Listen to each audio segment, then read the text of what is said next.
Korang dah pernah sampai ke dekat sini?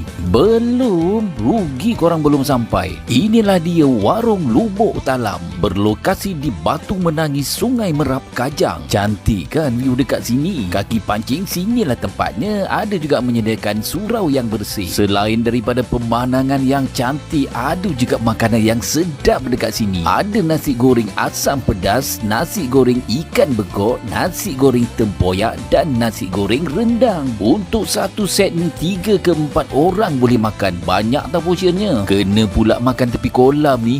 Memang mantap geng. Bukan senang dah dapat view yang macam ni. Sekali-sekali korang kena bawa family korang datang dekat sini. Memang mantap tempatnya geng. Lepas kenyang makan nasi, kita perkena airnya pula. Memang penghilang haus. Di waktu petang macam gini, perkena kopi dengan biskut, terus ingat kampung tau. Okey, yang ini set talam muatai. Boleh makan untuk 2 ke 3 orang. Yang ni ada ikan siakap. Lepas tu siakap boleh pilih sama ada nak steam ataupun nak sweet sour. Set ni boleh makan 2 ke 3 orang. Harganya RM89 sahaja. Nama set talam ni adalah set talam Sawadi. Ini kedua-dua set talam ni adalah set talam daripada Thailand. Masakan-masakan Thailand. Set talam yang ni kita ada ikan siakap. Ikan siakap pun boleh pilih sama ada nak ikan sweet and sour ataupun ikan steam pun boleh pilih. Udang pun boleh pilih sama ada nak udang goreng tepung ataupun udang paprit. Lepas tu dalam set talam ni kita ada juga daging merah, tom yum seafood, sayur, telur dadah dengan ulam dan sambal belacan. Nasi pun kita bagi satu kelas. Ini boleh makan 5 ke 6 orang.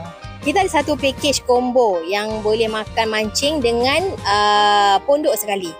Package ni namanya package D Denmark ya. Package D ni boleh makan set talam yang ni dalam untuk 2 ke 3 orang. Lepas tu dapat memancing 3 jam untuk satu joran. Lepas tu dapat pondok untuk 3 jam juga. Jadi kalau ambil all in, harganya hanya 130 saja. Dapat makan, dapat mancing, dapat pondok sekali. Sekarang ni kita buat promosi kalau sesiapa yang datang untuk hari biasa, weekdays, kita bagi percuma pondok dalam 1.5 jam.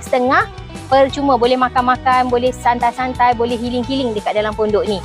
Tapi kalau datang hari weekend, ada sewa pondok. Ada 9 unit. 5 pondok gazebo kayu ni lah. Lepas tu ada 4 lagi, kita ada semi-D.